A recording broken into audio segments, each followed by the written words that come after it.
All right, everybody, welcome back to class. Good to have you. Last week of virtual here.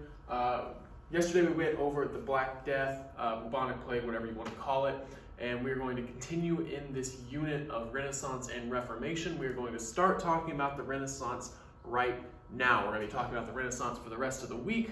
We'll do a couple PowerPoints. We'll also do a web quest this week, and you guys did the video yesterday and Friday, something special planned.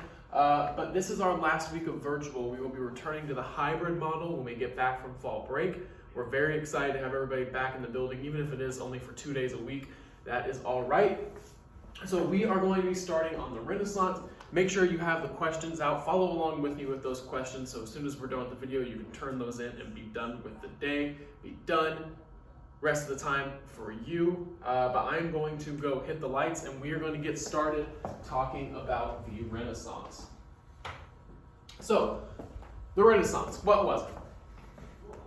So, the Renaissance was kind of a period of European state building. It was a time period of thoughts, exchanges, ideas. I know we've all heard about the Renaissance in some way, shape, or form, but in this class we're going to specifically talk about the different changing landscapes of Europe during the time. And I want to say this, a lot of times we only focus on Europe during the Renaissance and we only focus on what was happening in this region. And that's because this is going to be the birthplace of the Renaissance, and this is where the most ideas are going to come about. But it is important to know that during this time, much more than just Europe is going to be affected by the Renaissance. There's Renaissance happening in China, Russia, all these different places. Of course, Russia didn't exist at the time, but in that region, in that upper Mongolian region, there is going to be a Renaissance taking place. But we are going to be specifically talking about Europe and European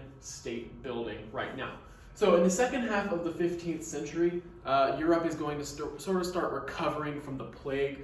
The plague is going to mark kind of the end of not the end of the Renaissance, the beginning of the Renaissance, and kind of the new ideas that are going to emerge out of this.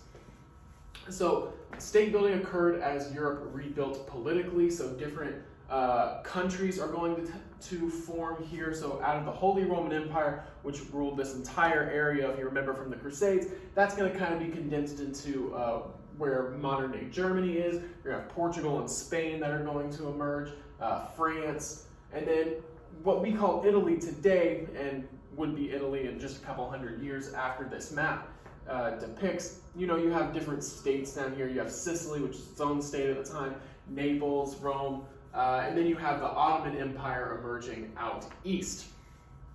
So you have a lot of different systems coming in. You have England now. A lot of different countries now are going to emerge, and this is going to kind of start off these different trade routes and political systems that cultivate and make it possible to share and spread ideas. So just kind of looking at this map a little bit more as we talked about, you know, you have Sweden, Norway, England, Scotland, Ireland, where all of this used to just be the Holy Roman Empire. Now you have Spain, Portugal, France, Hungary, the Ottoman Empire, Naples, Sicily, and then you can see over here the Mongolians, this which is eventually going to be Russia. So all of these different states emerging at the time. So, and it's not just that they're emerging, it's that they're finally starting to do things differently than they did in the Middle Ages. So instead of trying to get as much money out of everyday citizens, peasants, farmers that they can, they're going to start taxing much more efficiently during this period.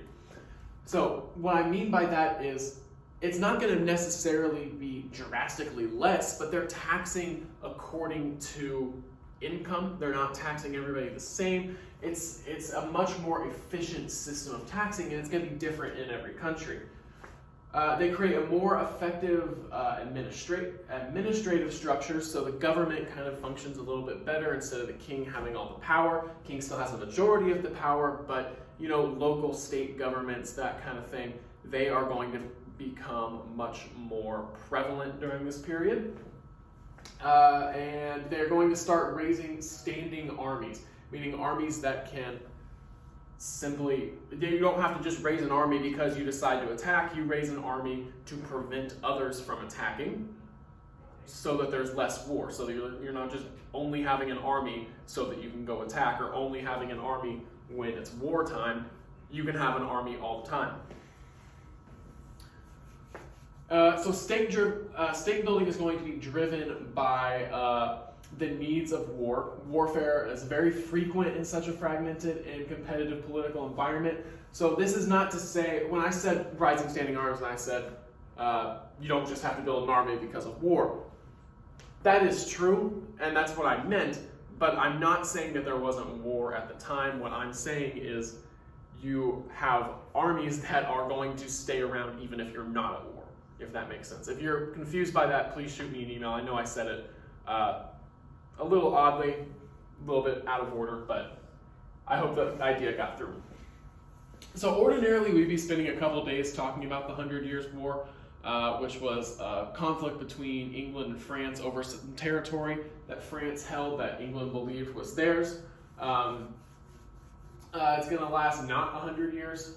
It's going to last a little bit more than 100 years, but the result is going to be a French victory. They're going to keep all their land, all that. Normally we talk about this war and this conflict as some important people. We just don't have the time to because we got a late start to the school year, but there is one important person. You might have heard of her before, and that's Joan of Arc, and she's going to be around during this period. She was born a peasant girl and becomes a French female knight. She's going to lead the French army to several important victories.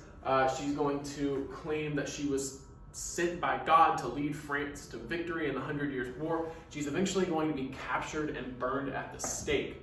And Joan of Arc is, in the feminist movement, she is one of the most important and pivotal characters, features, people ever in that movement. She is going to be kind of the first person to really stand up and say that women are equal to men.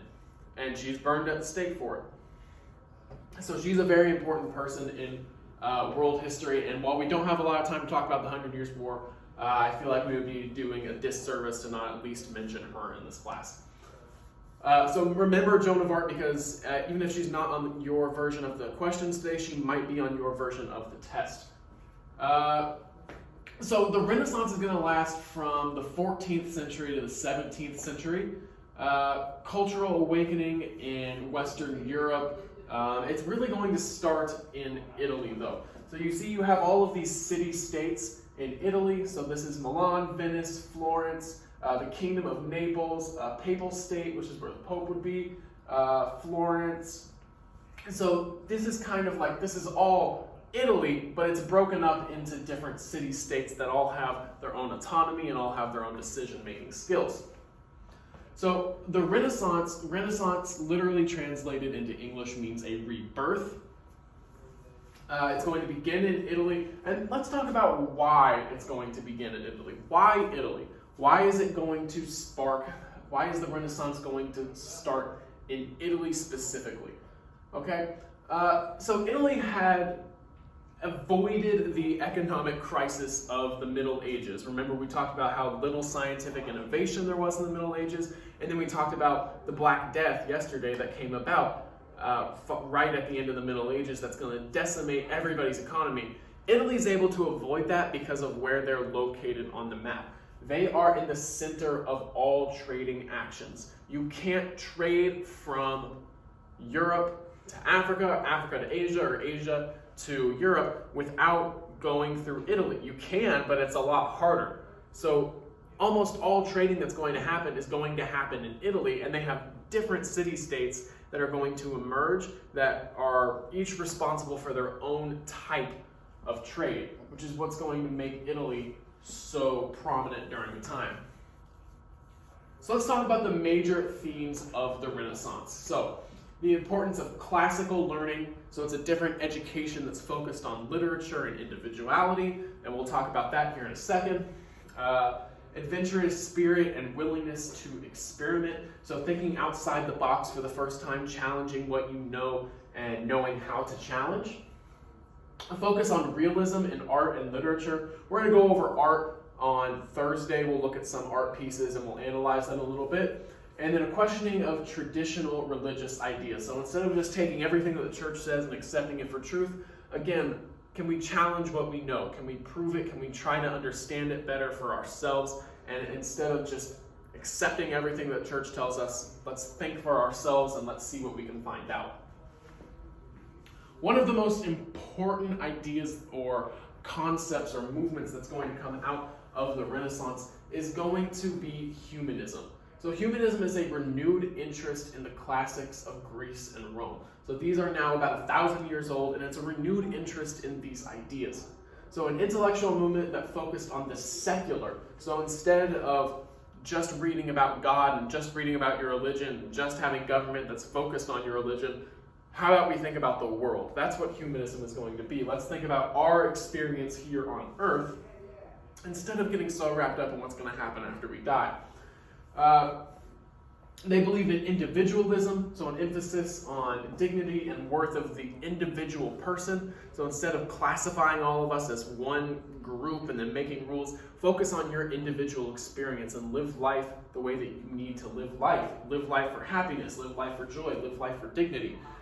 These kinds of ideas and concepts are going to be pivotal in the humanism movement that is rooted in the Renaissance. Believe that people should try to improve themselves. So remember how we talked about these economic systems and these cultural systems that pretty much said if you're born into a family of farmers, you have to be a farmer. If you're born into a family of artisans, you have to be an artisan. If you're born into a family of merchants, you have to be a merchant. If you don't want to be one of those things, you can work on improving yourself and improving different aspects of your life and your talents and your skills and your temperaments, and you can work on that and you can be what you want to be. You can improve yourself. And that's also going to be a key component in this humanist movement.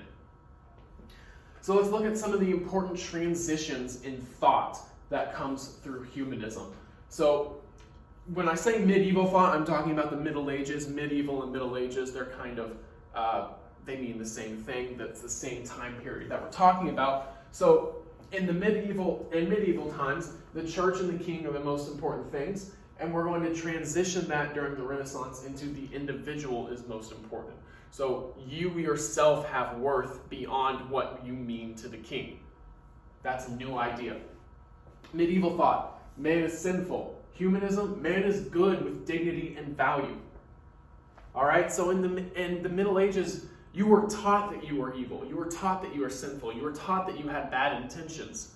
In the Renaissance, people start valuing themselves and their individuality and what makes them them. In the medieval times, hierarchy of people's worth. So you had kings on top, clergy, merchants, artisans, peasants, that kind of thing.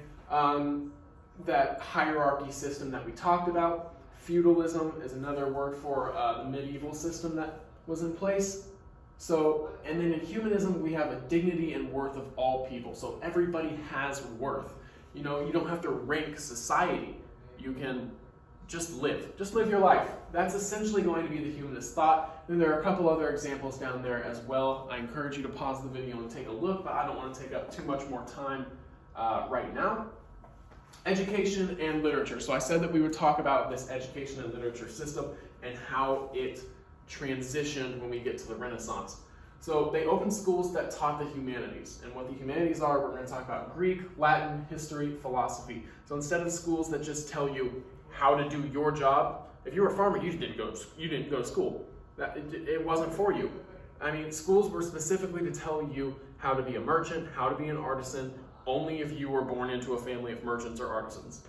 And that was school. And a large part of what was taught in schools was religious. And like we said, with the humanist movement, we're going to transition out of just focusing on religion and focus on these humanities. New types of literature that are going to be written in the vernacular or the everyday language. So imagine if we didn't have any books or any texts that just were written as if we were talking right now. Imagine if we didn't have any of those books. Imagine if Twilight was written as if it was from the 12th century. Nobody would have ever read that book. It would have been horrible. Not saying that it was great anyway. You have these different types of writing that are going to speak to people in a language that they can understand. And continuing off of that, you have autobiographies that talk about your personal life, again focusing on the individual person rather than just what you mean to the king or higher entities. So the Prince is going to be a book written by Machiavelli that's going to discuss politics, and it's going to be a critique. So before this, you weren't really allowed to critique the political system. You weren't allowed to point out its flaws, and this is going to be kind of the first work that does that. All right, so now we're going to talk about some of these more important Italian city-states. We said that the Renaissance is going to begin in Italy, and it does. And you have these different Italian city-states that are each responsible for different aspects of the Renaissance. So we're going to talk about Milan, which is kind of up here, really inland with the rest of Europe. We're going to talk about Venice, right here on the Adriatic Sea. We are going to talk about Florence, which is kind of located in the middle of Italy. And then we're going to talk about Rome, which is down here in the Mediterranean. All right, so Italian city-states. So Florence. So going back to this map, Florence is this one right here in the middle. Oh no. All right. So Florence is going to be controlled at the time by the Medici family. They are going to encourage humanism. So remember that humanist value, individuality, and humanities. It is going to be the birthplace of the Italian Renaissance. So because you have all of these ideas in these different cities all located around Florence that each have their own way of thinking, that's going to create this blend and this rebirth of Florence. It's going to be the first place that really experiences the Renaissance in Italy and in Europe in general.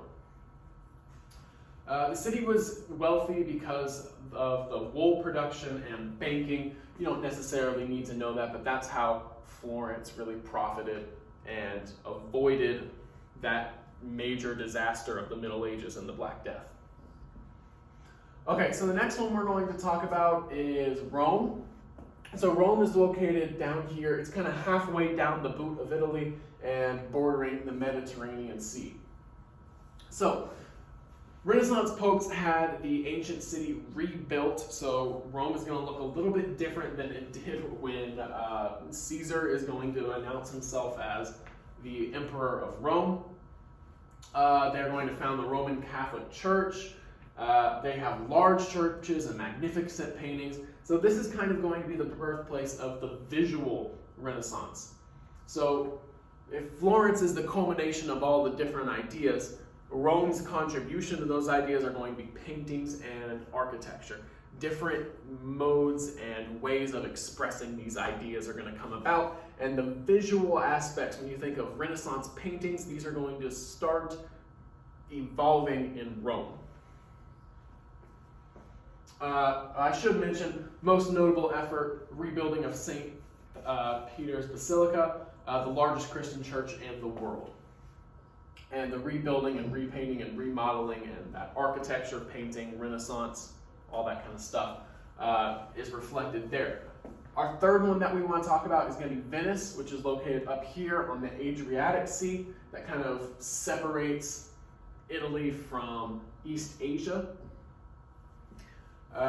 Which really East Europe, West Asia, that kind of area.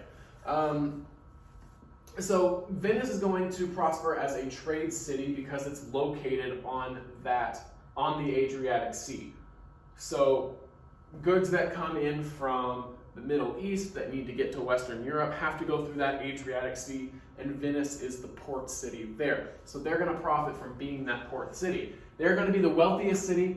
They're the wealthiest city-state of the Renaissance because of all of that trading that happens through their ports. And they are going to be a trade link between Asia and Western Europe, as I said. And they were also known for their artistic achievements, but they were mainly a blend of this Asian and European culture because of all of the trading and the porting and the ships coming in that really represent different ways of life and different places on the map. The last one that we want to talk about is Milan. Milan is up here. We're not going to talk about Pisa. Not really important for the Renaissance, important later. Milan is going to be the most inland, and it is going to be dominant in inland trade routes. They're going to be the gateway from Italy into Northern Europe. So after things leave Venice, after things leave from down here, after things leave from all the way in Asia, they have to come all the way across, and they are going to stop in Milan. And that's where Milan is going to get that blend of different, oh no. I have no idea what I've done, you guys. Huh. Well, this is interesting. I didn't know I could do that. But that's, luckily this was the last slide. So Milan's going to be your inland trade destination. If you're coming in from Asia, you stop in Milan. If you're going to Asia, you stop in Milan. Really the only trade routes that don't stop in Milan are going to be from North Africa into Western Europe. That's pretty much going to be the only ones that don't stop in Milan. And that was the last slide that we have to talk about. Sorry, I don't really know what happened here. There we go. Okay, so today's assignment, make sure you go into Infinite Campus and mark yourself as present for all 6 of your classes. Make sure you have completed these questions that are about this PowerPoint in our Google Classroom site. Remember, I have office hours from 1:15 to 3 o'clock every single day. So please stop by, please email me if you want to set up a meeting. Make sure you have marked yourself present. Complete the questions. Let me know if you have any questions. Come to office hours. And once you do all of that, you guys have a great day.